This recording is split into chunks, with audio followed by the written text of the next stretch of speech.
Tuhan sertamu. Dan sertamu juga. Inilah Injil Yesus Kristus menurut Santo Yohanes. Dimuliakanlah Tuhan. Dalam amanat perpisahannya, Yesus berkata kepada murid-muridnya, "Jikalau penghibur yang akan kuutus dari Bapa datang, yaitu Roh kebenaran yang keluar dari Bapa, ia akan bersaksi tentang aku. Tetapi kamu juga harus bersaksi, karena kamu dari semula bersama-sama dengan aku. Semuanya ini kukatakan kepadamu, supaya kamu jangan kecewa dan menolak aku. Kamu akan dikucilkan, bahkan akan datang saatnya bahwa setiap orang yang membunuh kamu akan menyangka bahwa ia berbakti bagi Allah. Mereka akan berbuat demikian karena mereka tidak mengenal baik Bapa maupun aku.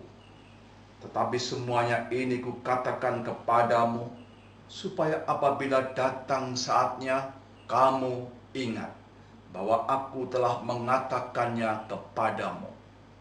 Demikianlah Injil Tuhan. Terpujilah Kristus. Bapak, Ibu, Saudara sekalian terkasih, hari-hari ini sebenarnya kita sudah merayakan Paskah dan sudah hampir habis. Kamis kita merayakan kenaikan dan 50 hari kita merayakan Pentakosta. Itu artinya apa?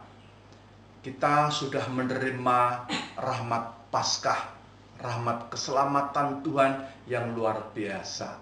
Dibebaskan dari dosa, mendapatkan hidup baru. Rahmat Tuhan yang sungguh-sungguh luar biasa ini mesti kita wartakan. Jangan sampai hanya berhenti untuk diri sendiri. Itulah yang menjadi pesan bacaan pada hari ini, bahwa kita harus bersaksi, dan Roh Kudus akan menerangi hati dan budi kita sedemikian rupa kita kuat, berani, dan mengerti semua ajaran-ajaran Yesus itu. Tetapi Yesus sudah mengatakan, kalau kita bersaksi itu rupanya ada risiko besar. Meskipun yang kita omongkan, kita sampaikan, kita lakukan adalah perbuatan baik, menyelamatkan sesama kita, tetap saja ada orang yang tidak suka. Maka kita mengerti bagaimana nasib para murid pada awal-awal. Mereka dikejar-kejar. Paulus itu bangga ketika menangkap Stefanus, dibunuh. Dia merasa berbakti kepada Allah. Itulah yang terjadi pada awal-awal zaman Yesus.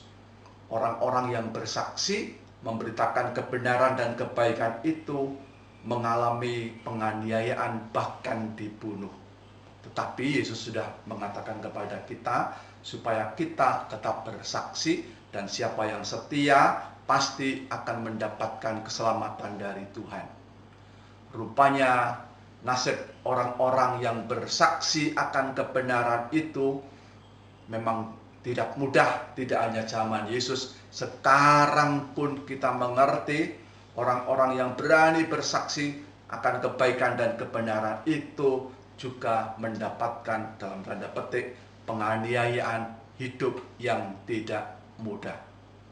Kita mohon kepada Tuhan, meskipun risikonya besar, tantangannya besar, menjadi saksi-saksi Tuhan. Semoga kita percayakan kuasa Roh Kudus yang menguatkan kita, yang membimbing dan menyelamatkan kita semua. Amin.